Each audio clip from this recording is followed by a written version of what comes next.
Welcome to moms kitchen.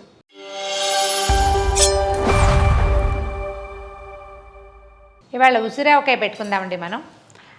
ఈ ఉసిరికాయ సీజన్లో వచ్చేది ఇప్పుడు వస్తుంది కదా, ఈ వర్షాకాలం వెళ్ళాక శీతాకాలం నుంచి స్టార్ట్ చేసి ఇంచుమించు శివరాత్రి దాకా వస్తాయి.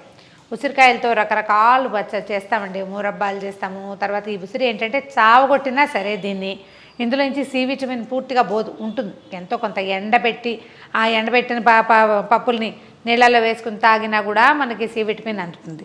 పచ్చి ఉసిరికాయలు అయితే మనం ఏం చేస్తామంటే పచ్చడి పెట్టుకుంటాం. ఒకటేమో నిలవ పచ్చడి పెడతాము, 2-3 ఏళ్ళైనా పాత ఉసిరికాయ పచ్చడి ఆరోగ్యానికి మంచిది. తర్వాత రెండోదేమో ఉసిరితోటి ఆవకాయ పెట్టుకుంటాం. 2 మెథడ్స్ చేస్తామండి ఉసిరావకాయ. రెండిట్లలో కూడా మళ్ళీ ఓ దాంట్లో 2 రకాలు ముక్కల్ని కాయల్ని కొంచెం ఉడికించి లేదా వేయించి ఆవకాయ కలుపుకోవటం ఒక పద్ధతి. పచ్చి ఉసిరికాయ ముక్కల్ని మనం ఆవకాయ పెట్టుకోవచ్చండి. శుభ్రంగా 3-4 నెలల పాటు ఉంటుంది. ముక్కలు భలే రుచిగా ఉంటాయి. పచ్చికాయ తినడానికి ఇష్టపడే వాళ్ళు ఇట్లా పెట్టుకోవచ్చు. ఈ మామూలుగా ఉసిరావకాయ పెట్టుకుంటే ఏమవుతుంది, కొన్నాళ్ళకి కాయ ముక్కలు మెత్తమెత్తగా అయిపోయి కలిసిపోతాయి. నూనెలో వేయించామనుకోండి ఉసిరికాయల్ని, అవేమో టంగుమని ఇలాగా గోలికాయల్లాగా అయిపోయి రుచి ఉండదు. కానీ పచ్చి ముక్కలు మాత్రం భలే బాగుంటాయండి.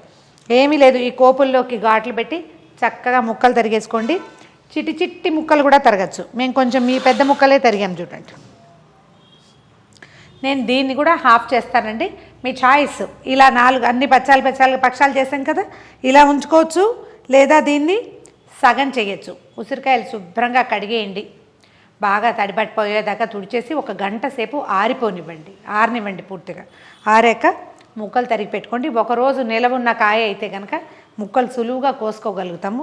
ఈ కోసేటప్పుడు చూసుకోండి, వేళ్ళు ఇక్కడంతా డ్రైగా అయిపోయి నల్ల చారలు పడిపోతాయి.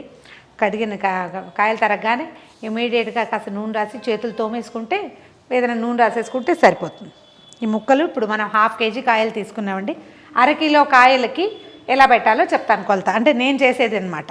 ఈ పనులు చేసేటప్పుడు చేతులు శుభ్రంగా ఉంచుకోండి. వేరే ఏ పనులు పెట్టుకోబోకండి. దీంతోపాటు పొయ్యి మీద ఇంకో పదార్థం పెట్టద్దు. ఇది చేసేటప్పుడు ఓన్లీ ఇదే.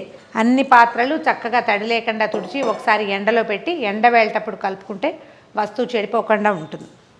దీనికి ఎట్లా అంటే ముందు ఒక ఫుల్ గ్లాస్, ఇప్పుడు కాఫీ గ్లాసులు ఉంటాయి కదా, కాఫీ గ్లాస్ తీసుకోండి. 1/2 కేజీకి కాఫీ గ్లాస్ కొలత. ఇంతకంటే ఒక రవ్వ పెద్ద గ్లాస్ అయినా పర్వాలా, మరీ పెద్దది కాకుండా.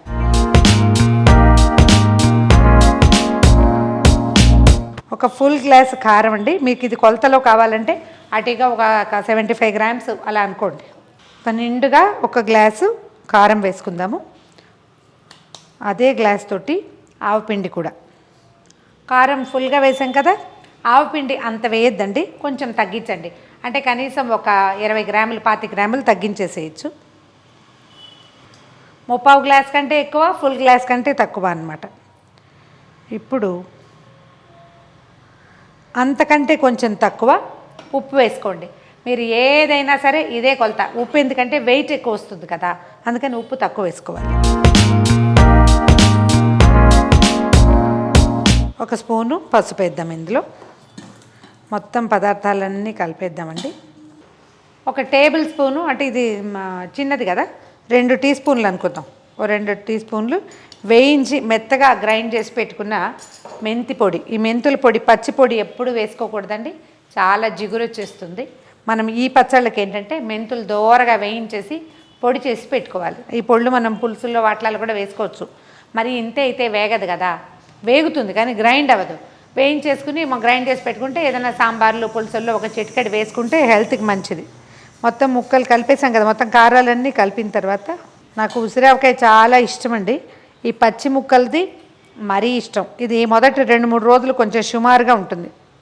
ముక్కలన్నీ వేసేస్తున్నాను చూడండి. 2-3 రోజులు మాత్రం ఇది కొంచెం కసకసగా ఉంటుంది, మనకి ఈ రుచి అర్థం కాదు. ఒక 4 రోజులు కనుక ఊరనిస్తే ఎంత బాగుంటుందో. ముక్కలు చిన్నవి తరుక్కుంటే ఏంటంటే మనం 3-4 ముక్కలు వేసేసుకుని అన్నంలో కలుపుకుని ముక్కలు తినేయచ్చు. ఈ ఉసిరావకాయ తిన్నప్పుడల్లా మనం ఉసిరి ముక్కలు తింటాము, అది హెల్త్కి మంచిది. పచ్చి ఉసిరికాయలో ఎక్కువ సి విటమిన్ ఉంటుంది. చూడండి ఎలా డ్రైగా కనపడుతుందో. ఇప్పుడు ఇది ఎట్లా ఊరుతుందండి, 1.5 రోజు పడుతుంది కదా, కనీసం 2 రోజులు ఉంటే కానీ దీని మొహం వెలగదనిపిస్తుంది కదా. దీంట్లో ఏం చేద్దామంటే ఒక 3-4 నిమ్మకాయల రసాన్ని పిండేద్దాం. ఊట రావడానికి పులుపు సరిపోవడానికి. ఎందుకంటే మన ఉసిరికాయకి అంత విపరీతమైన ఉప్పు కారాలు అవసరపడవు. ఇది నిలవ ఉండాలంటే ఉప్పు వేసుకోవాలి మనం. అందుకని దాన్ని సరిచేయటం కోసం మనం నిమ్మరసం వేస్తాం. ఓ 4 నిమ్మకాయల రసం వేసానండి. ఇది ఎట్లా అంటే మనం చూసుకోవాలి మూడో రోజున ఉప్పు కారం సరిపోయినాయా లేదా, ఇంకొంచెం పులుపు అవసరపడుతుంది దాన్ని. మామూలుగా మనం ఈ ఊరగాయలో చింతపండు రసం పెట్టే పద్ధతి ఉంటుంది. ఈ పచ్చి దాంట్లో మాత్రం చింతపండు పెట్టట్లేదండి, పెట్టద్దు, బాగుండదు కూడా. ఇదే బాగుంటుంది. అవసరాన్ని బట్టి ఇంకొకటి 2 నిమ్మకాయలు పిండుకోవచ్చు. మనం ఇంట్లో అయితే ఇంకొక కాయ కూడా పిండేసి మూత పెట్టి ఒక రోజు వదిలేస్తే ఉప్పు ఆ తడికి మెల్లిగా కరిగి కాయల్లో ఉన్న ఊటకి కరిగి నిదానంగా ఇదంతా తడిగా అవుతుంది. రెండో రోజు తాలింపు పెట్టుకోవచ్చు. మన ఓపిక. ఇప్పుడు నేను స్టూడియోలో చేస్తున్నాను కాబట్టి ఇప్పుడే తాలింపు పెట్టి చూపించేస్తాను. ఈ పచ్చళ్ళు ఫ్రిడ్జ్లో పెట్టుకోకూడదండి. అంటే దీన్ని పచ్చడి అనకూడదు. నాకు అదే బ్యాడ్ వర్డ్ యాక్చువల్లీ. ఊరగాయ అని చెప్తాం. ఇంత ఉప్పు వేసాం కదా, ఇంత ఉప్పు వేసి ఇంత ఆవపిండేసి ఏ తడి తగలకుండా మనం చేసేది ఎందుకంటే ఇది ఊరడానికి. ఊరిన కొందికి ఇందులో అంటే ప్రీబయోటిక్స్ అని చెప్తారు కదా, అవి పెరుగుతాయి అన్నమాట. ఊరగాయ హెల్త్కి మంచిది. ఇది ఎత్తి మనం ఫ్రిడ్జ్లో పెట్టామా, ఇందులో నుంచి మనకి రావాల్సిన హెల్త్ బెనిఫిట్ కనీసం 80%కి తగ్గిపోతుందండి. పచ్చడి నిలవ ఉండాలి అంటే ఉప్పు సరిపడా ఉండాలి. నిలవ లేదు అంటే పచ్చడి పాడైపోతుంది అంతే అని చెప్పుకోకండి. కాదు, ఉప్పు చాలకపోతేనే నిలవ ఉండదు, మరి కాస్త ఉప్పు పడాలి. అందుకని ఏంటంటే ఈ బీపీ ఉన్న వాళ్ళని ఊరగాయలు తినద్దు అని ఎందుకు చెప్తారంటే ఉప్పు ఎక్కువ ఉంటుంది కాబట్టి. ఉప్పు వేసి కరెక్ట్గా సరిపడా అలా కనుక ఉంచుకుంటే మనకి ఇది 3-4 నెలల దాకా ఎర్రగానే ఉంటుందండి. కొంచెం వాడే కారం ఈ 3 మ్యాంగోస్ లాంటివి తీసుకోండి, రెడ్గా ఉంటాయి. గుంటూరు కారాలు అవి ఎర్రగా ఉంటాయి. పచ్చడి ఎర్రగా ఉండాలి కాబట్టి అందం కోసం ఫ్రిడ్జ్లో పెట్టద్దండి, ఆరోగ్యం కోసం బయట పెట్టుకోండి. ఇగో ఇందాకటికంటే తడిసిపోయింది చూడండి.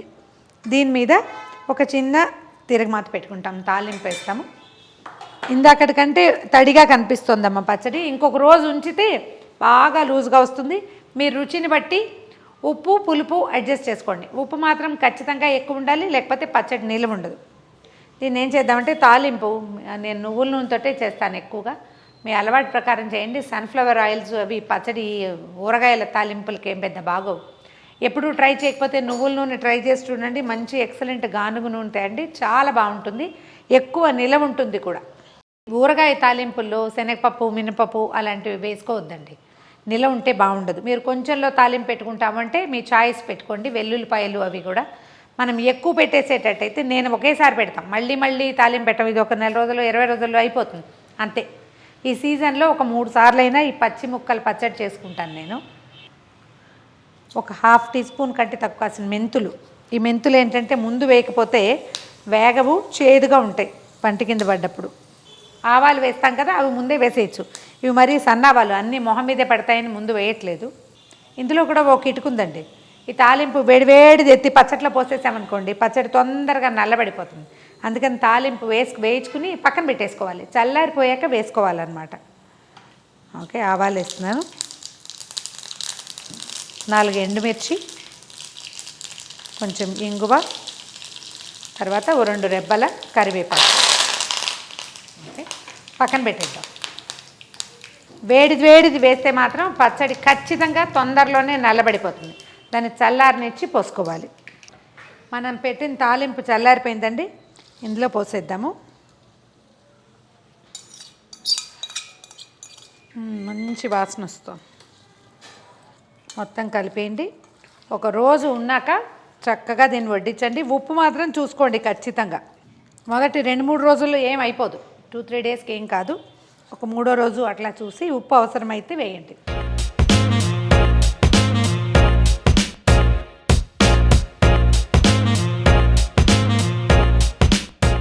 పెద్ద ఉసిరికాయల పచ్చి ఆవకాయ తయారు చేసామండి.